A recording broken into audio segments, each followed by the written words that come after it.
Ingat, Kenal, keris belum jadi kamu bawa dan pakai untuk membunuh saya. Bahwa keris yang kau bawa itu akan minta darah 7 nyawa.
Pemirsa, berjumpa lagi bersama saya Ari Bayu dalam acara Napak Tilas Budaya Nusantara.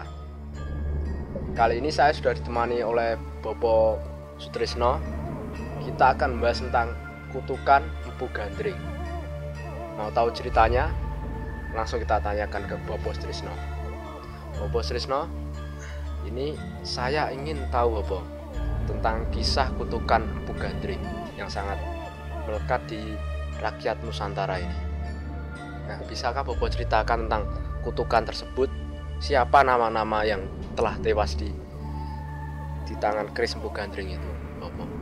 Ya, Mas Ari Bayu dan teman-teman Napak Tilas Budaya Nusantara tanpa terkecuali dan dimanapun berada, dan teman-teman Mas Bayu yang ikut hadir di studio pada saat ini.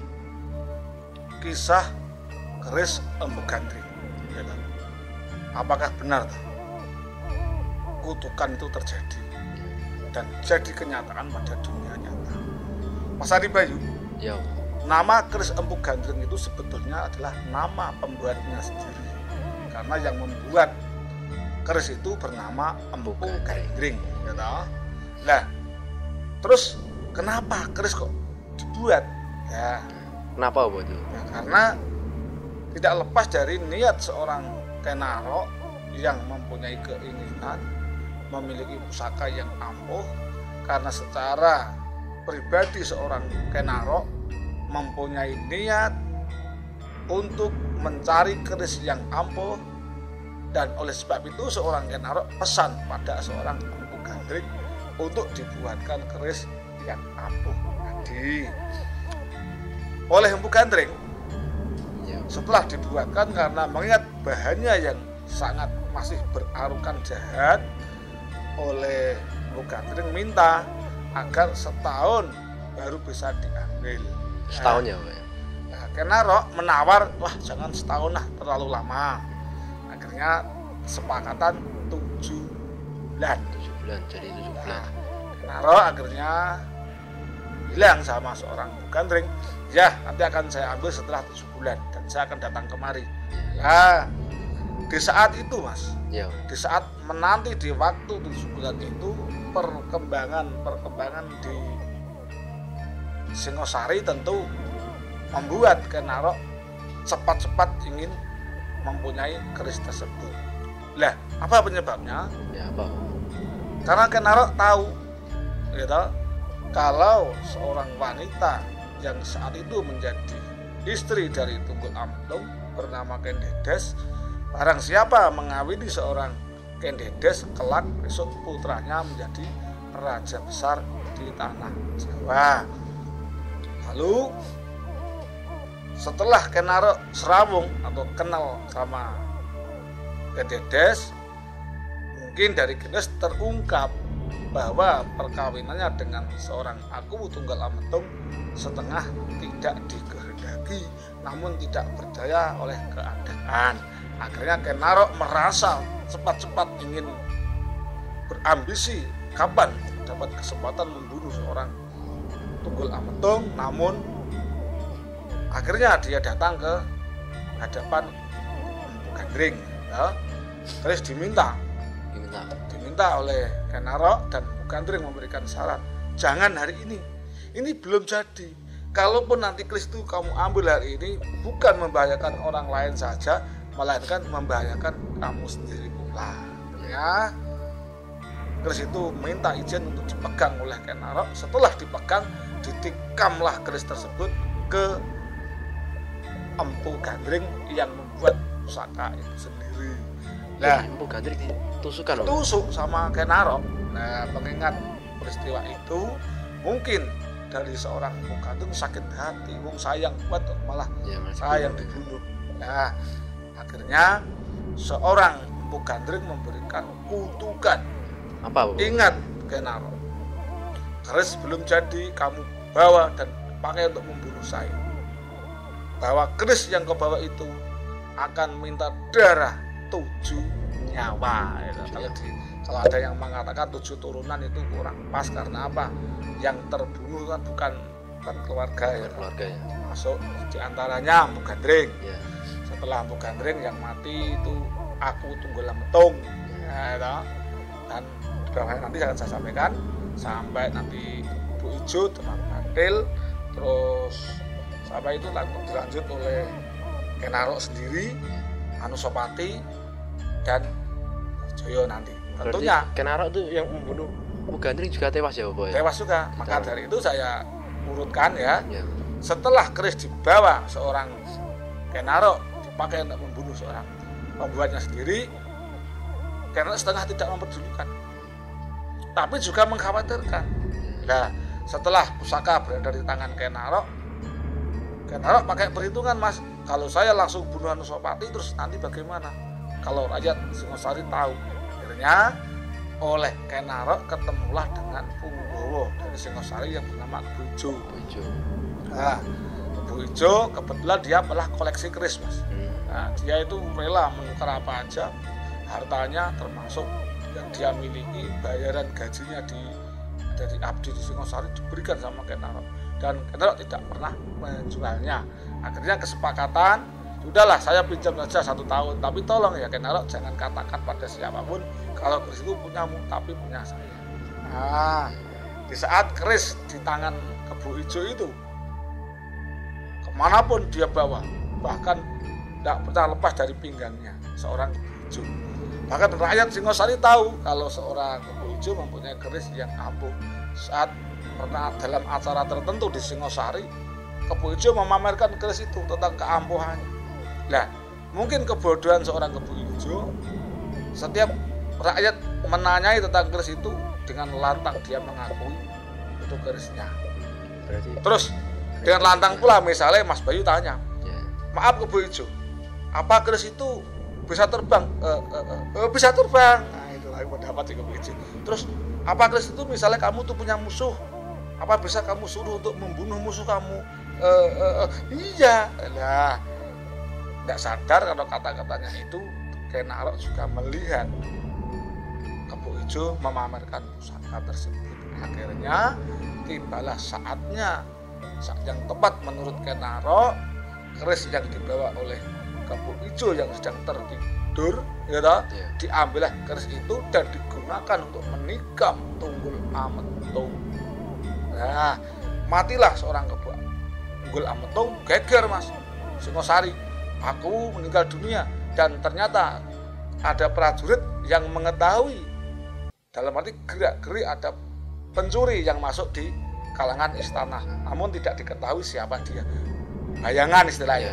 Akhirnya bayangan itu dikejar larinya di mana Kebu Ijo tertidur tadi.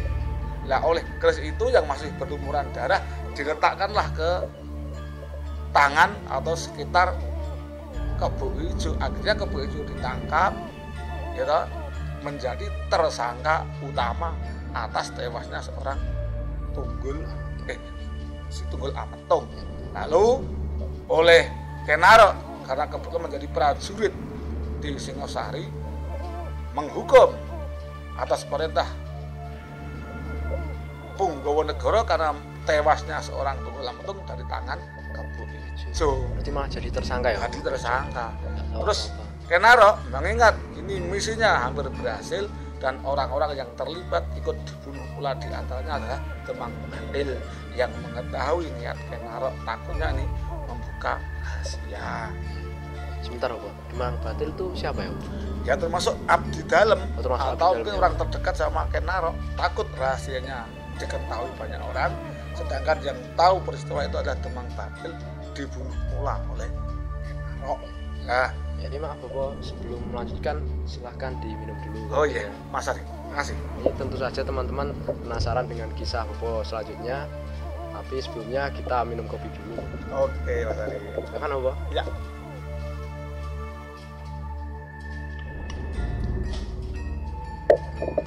Nah, saya lanjutkan Mas Ari. Akhirnya dengan tewasnya Tunggul Ametung, secara langsung saya ambil cerita ini ya. Jadilah Kenarok menjadi raja di Singosari. Dan setelah jadi raja, akhirnya anak dari Tunggul Ametung yang bernama Anusapati ini, kebetulan Anusapati ini adalah anak dari seorang Tunggul Ametung. Dengan berjalannya waktu, akhirnya Anusapati tahu Mas, kalau kematian ayahnya itu dari tangan Kenarok dan diketahui itu ternyata bukan ayah kandungnya. Nah, akhirnya keris Empu Gadring yang tersimpan di gedung pusaka Singosari itu diambil pula dan didukung oleh orang-orang yang mendukung seorang Anusapati. Akhirnya Kenarok juga mati di tangan Anusapati anak Ametung. Lalu Anusapati menjadi raja di Singosari menggantikan Kenarok.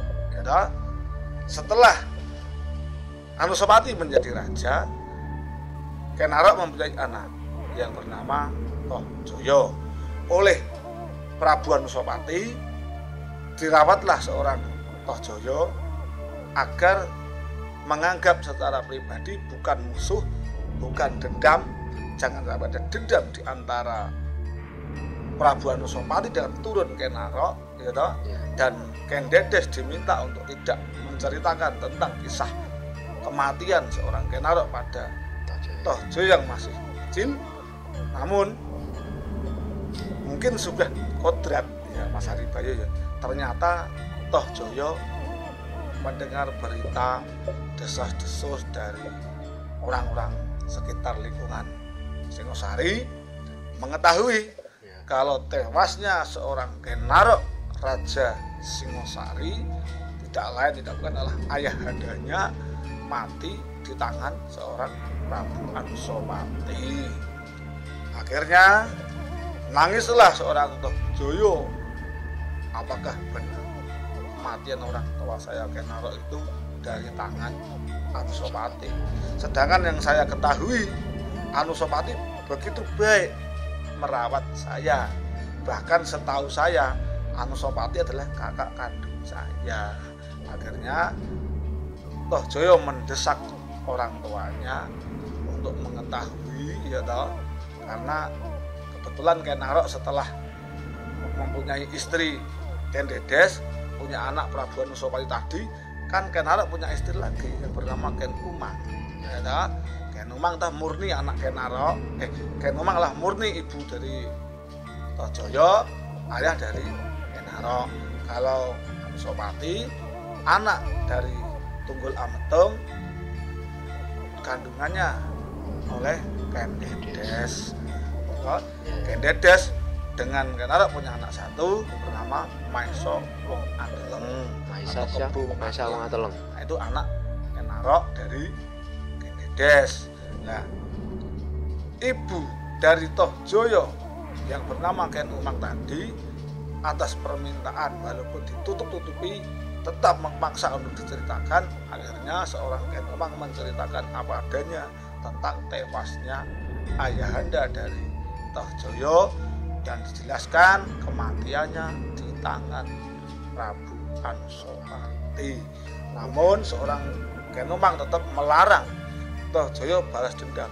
Bagaimanapun niat seorang Prabu Anusapati adalah menutup, jangan sampai diteruskan membunuh, dendam, dan dendam itu berlanjut. Terus gimana Pak itu? Saya akhirnya Tohjoyo semacam mendapat rasa tidak bertanggung jawab saya terhadap orang tua saya yang telah tiada, karena saya lahir di dunia ini adalah karena adanya seorang Kenaro. Kenapa Kenaro dibunuh seorang Anusapati kok saya diam saja? Atas bisikan-bisikan atau mungkin orang-orang terdekat yang tidak suka dengan Anusapati akhirnya membumbui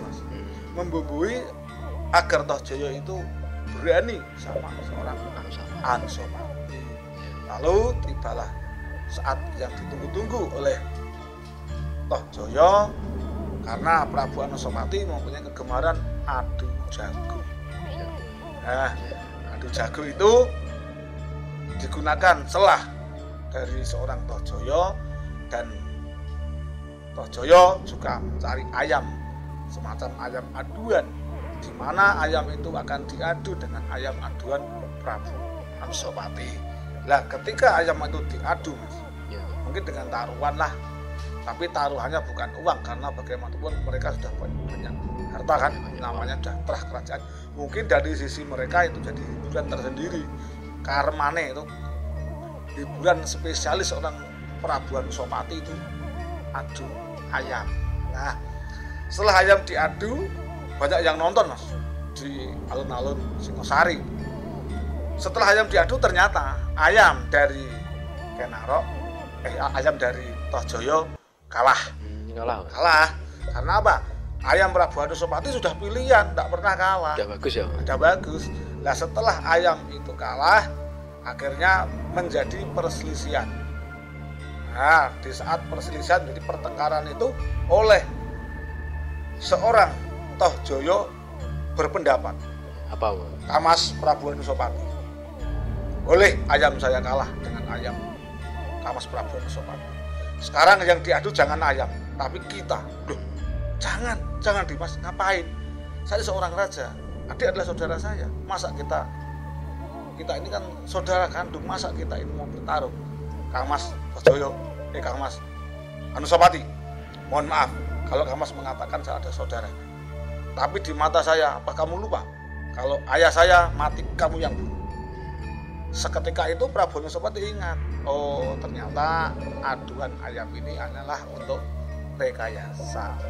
Ternyata kamu sudah berniat mencari-cari kesalahan, mencari-cari permasalahan.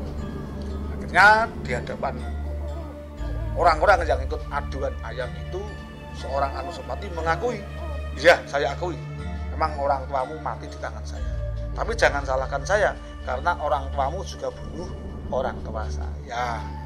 Tunggul Ametung itu orang tua saya, dan Tunggul Ametung mati di tangan Kenaro. Jadi apakah saya salah kalau saya bunuh seorang Kenaro yang telah membunuh orang tua saya? Nah, ini dijadikan pokok oleh seorang Tohjoyo. Bagus kalau Kang Mas Prabu mengakui telah membunuh orang tuanya. Sekalian saya balik, saya sebagai anak lanang seorang Kenaro juga tidak terima, dan saya ingin membalas dendam atas kematian orang tua saya Kenaro dari tangan Kang Mas Prabu Anusapati. Akhirnya mereka tarung, dan sekaligus seorang Tohjoyo, kalau Kang Mas Prabu nanti mati, sayalah yang punya kuasa di sini. Akhirnya Prabu Anusapati, baik Tohjoyo, kalau itu memang kemampuan, sebetulnya sama sekali saya tidak ada niat untuk mencelakai kamu. Kalaupun kamu tahu seperti ini, mungkin dari kecil kamu sudah saya tiadakan. Nah, akhirnya sekalian jangan sampai ada korban rakyat di Singosari yang bertarung saya dan Yayi Tohjoyo. Dan jadi taruhannya adalah Singgasana Singosari. Kalaupun saya kalah, anggaplah kamu sudah lego menerima Singosari saya pegang. Tapi kalau saya yang kalah, Singosari akan saya serahkan. Tapi titip rakyat Singosari dilindungi yang sebaik-baiknya. Bertarung. Terus gimana? Ternyata sebelum menghadapi seorang Prabu Anusapati, Tohjoyo sudah mencuri keris Empu Gandring yang berada di gedung pusaka tanpa diketahui siapapun. Nah, digunakanlah keris itu ketika di saat terdesak dan pura-pura minta maaf, saat Prabu Anusapati mendekat ingin merangkul seorang Tohjoyo karena sudah kalah dalam perkelahian, ternyata tangannya meraba keris Empu Gandring yang terselip di balik pakaiannya dan ditusuk Prabu Anusapati oleh keris Empu Gandring oleh seorang Tohjoyo dan mati akhirnya. Nah, oleh Prabu Anusapati ingat Tohjoyo kalau keris itu sebetulnya minta darah 7 darah manusia. Keris saya simpan dengan harapan cukup 5 orang yang jadi korban. Karena para leluhur mengatakan kalau keris itu akan minta 7 nyawa. Saya ingin keris itu 7, jangan sampai 7, namun cukup 5 saja. Ternyata saya jadi korban yang ke-6. Kalau begitu kutukan Empu Gandring tidak bisa dielakkan. Dan sekarang saya yakin bahwa benar-benar keris itu akan minta 7 nyawa dan 6 saya, dan nomor 7 ingat, yang ke-7 adalah kamu. Dan matilah seorang Anusapati. Dan keris itu tetap disimpan oleh Kenaro. Dan yang ke-7 ucapan dari seorang Prabu Anusapati ini nonsen saja ya, seorang Tohjoyo. Akhirnya anak dari Prabu Anusapati yang bernama Ranggahuni juga berhasil membunuh Tohjoyo dengan keris buatan Empu Gandring tersebut. Berarti Tohjoyo juga mati yo. Tohjoyo adalah korban yang ke-7 dan Prabu Anusapati yang ke-6, dan jadi raja selanjutnya adalah anak dari Prabu Anusapati yang bernama Ranggahuni, merupakan eyang dari Raja Singosari Kertanegara.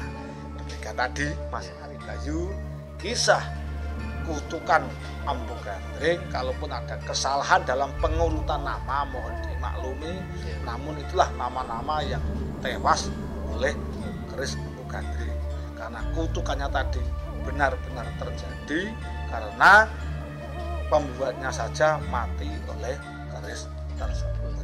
Demikian tadi Mas Aribayu. Kalaupun ada versi yang lain ya Mas Aribayu ya, tentu janganlah dijadikan bahan perbedaan yang menimbulkan permasalahan atau perpecahan. Kalaupun pendapat versi lain itu benar, itu lebih bagus, dan saya sadar kalaupun ada yang salah dari pendapat saya, tentu saya minta maaf yang sebesar-besarnya. Yang saya sampaikan adalah dari sisi budaya yang mana sering saya mainkan dalam dunia drama. Gitu Mas Aribayu. Terima kasih ya Opo atas kisah-kisahnya tadi. Mudah-mudahan bisa bermanfaat. Mungkin nanti di lain kesempatan bisa cerita lagi Opo ya. Karena sangat menarik sekali cerita dari Bopo. Nah, pemirsa, itu tadi kisah yang diceritakan oleh Bopo mengenai keris Empu Gandring, kutukan keris Empu Gandring. Apabila ada salah-salah kata, kami mohon maaf. Yang baik bisa kalian ambil, yang buruk bisa kalian buang. Jangan lupa klik like, comment, and subscribe agar kita terus bersemangat untuk mengisahkan kisah-kisah yang ada di Nusantara. Tetap ikuti video-video kita selanjutnya. Tetap di Salam Napak Tilas Budaya Nusantara.